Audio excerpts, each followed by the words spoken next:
મિત્રો, એક પોલીસ કમિશનરે રસ્તાની વચ્ચોવચ આવેલું આકાશી મેલડીમાનું મંદિરને તોડવા માટે જીસીબી બોલાવ્યું અને પછી કહ્યું કે આ મંદિરને તોડીને રોડની સાઈડમાં નાખી દો.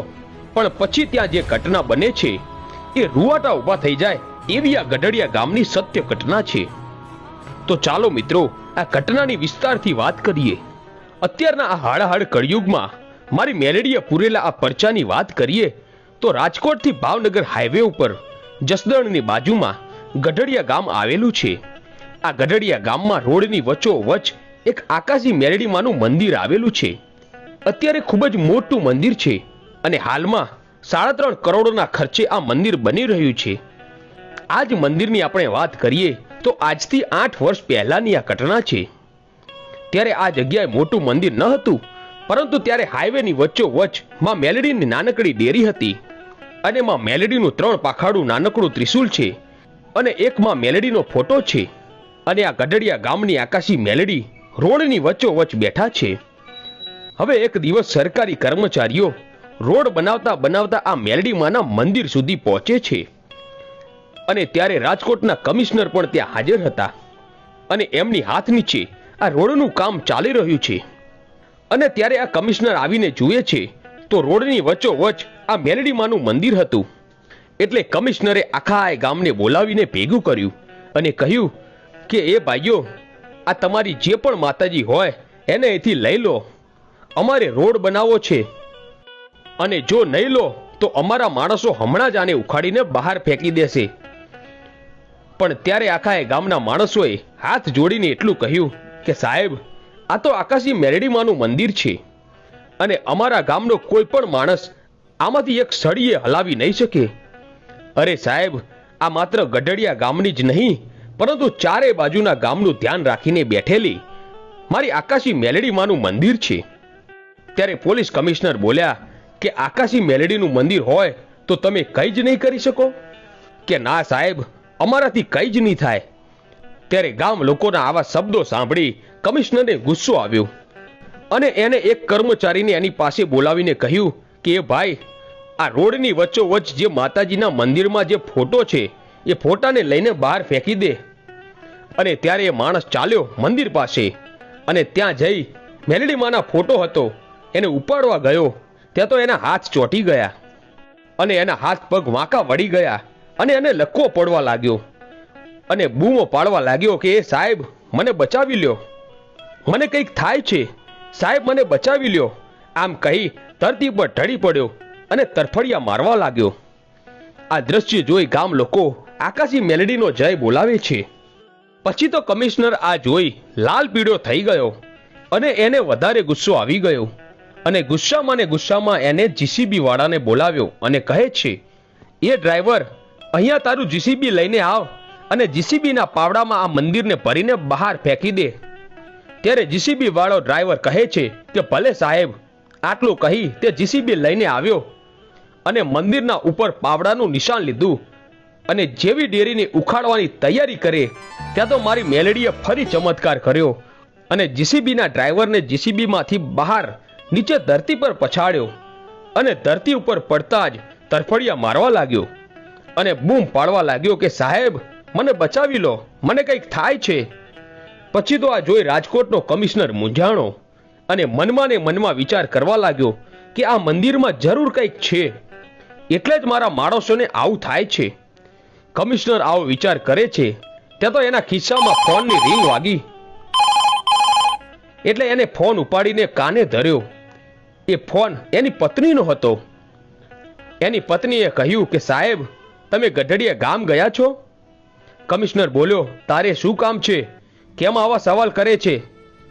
નહીં સાહેબ, પણ મારી વાત સાંભળો કે આજે તમે કંઈક મેલડીમાના મંદિર ઉખાડવા ગયેલા છો? જ્યારે એની પત્ની આટલા શબ્દો બોલીને ત્યાં તો કમિશનર ત્યાં જ વિચારવા લાગ્યો કે મારી પત્નીને કેવી રીતે ખબર પડી કે હું મંદિર ઉખાડવા ગયેલો છું. ત્યારે કમિશનરની પત્નીએ કહ્યું કે સાહેબ, તમે એ રોડની વચ્ચોવચ એક નાનકડું મંદિર છે, એની આગળ ત્રિશુલ છે અને એની પાસેમાં મેલડીનો ફોટો છે. કે હા, એ બધું જ છે, પણ તું આ કેવી રીતે જાણે છે? ત્યારે આ કમિશનરની પત્ની એટલું જ કહે છે કે સ્વામીનાથ, હું જ્યાં સુધી ત્યાં ન આવું ત્યાં સુધી તમે એ મંદિરની સળી પણ હલાવતા નહીં. હું હમણાં જ એકાદ કલાકમાં ત્યાં પહોંચું છું. આમ કહી કમિશનરની પત્ની ઇનોવા ગાડી લઈને રાજકોટથી 1 કલાક ગાડી ચલાવતી ચલાવતી ગઢડિયા ગામના પાદરમાં પહોંચે છે અને ત્યાં જઈ પગમાંથી પગરખા ઉતારીને એ નાનકડી ડેરી પાસે જઈ ખોળો પાથરી માં મેલડી સામે 2 હાથ જોડીને કહે છે, હે માં મેલડી, મને માફ કરી દેજે અને મારા ધણીએ જે ભૂલ કરી છે તો એને પણ માફ કરી દેજે. અને પછી એ કમિશનર પાસે જઈને કહે છે કે હે સાહેબ, તમને તો ખબર જ છે ને કે હું આ બાજુની નથી અને આ બાજુ ક્યારે પણ આવી નથી. હું તો પોરબંદર બાજુની છું. તો પણ ફોનમાં કહેતી હતી ને કે મંદિરમાં આવું છે અને મંદિરની બાજુમાં ત્રિશુલ છે અને ત્રિશુલની બાજુમાં ફોટો છે. તો હે સ્વામિનાથ, એનું કારણ એ છે કે આપણા રાજકોટના બંગલામાં એસીવાળા રૂમમાં હું જ્યારે કાચનું બારણું બંધ કરતી હતી ને ત્યારે મને ગઢડિયાના પાદરની મેલડી અને એનું મંદિર દેખાતું હતું. અને જ્યારે હું બારણું ખોલીને સામે જોઉં ને ત્યારે કંઈ જ ન હતું.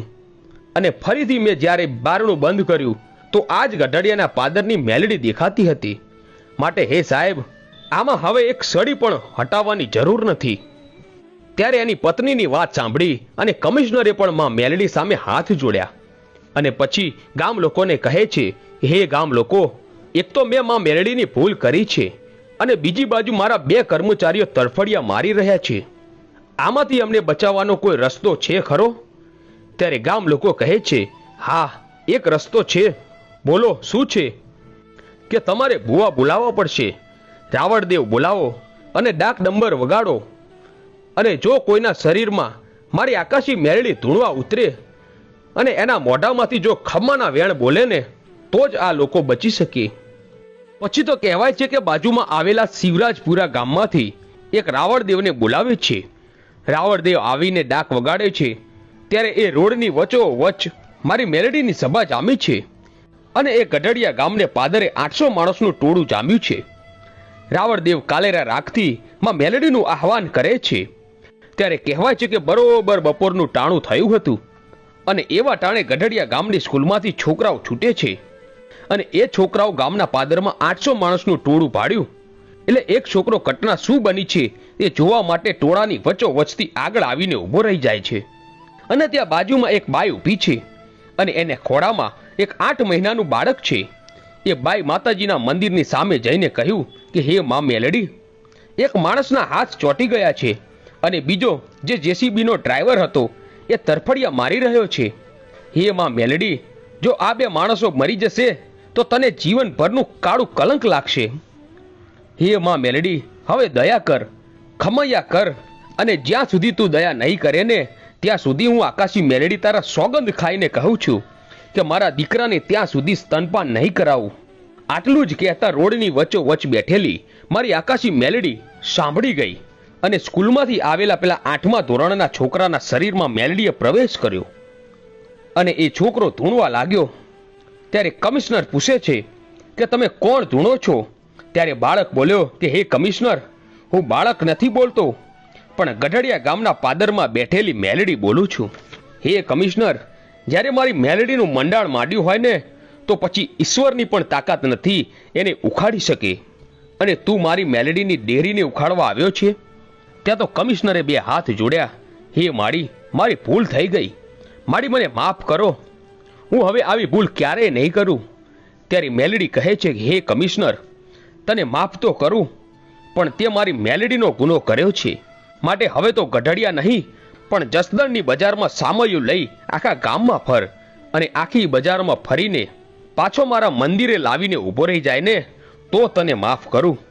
પછી તો કહેવાય છે કે કમિશનરે જસદણની બજારમાંથી સામયું કાઢ્યું અને મંદિરે આવીને 2 હાથ જોડીને માતા મેલડીને કગરી પડે છે કે બોલો માળી, હવે તારા માટે શું કરું? ત્યારે માં મેલડી બોલે છે કે સાંભળ કમિશનર, હવે મને મેલડીને વાલામાં વાલો તાવો છે.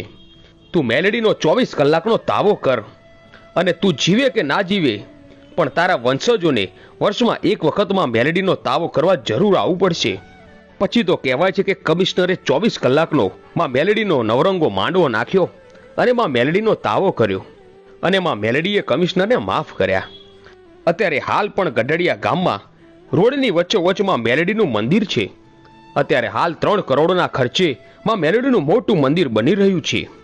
તો મિત્રો, આવા જ વિડીયો સાંભળવા માટે આજે જ અમારી આ ચેનલ A1 ગુજરાતીને સબસ્ક્રાઇબ કરો. ધન્યવાદ.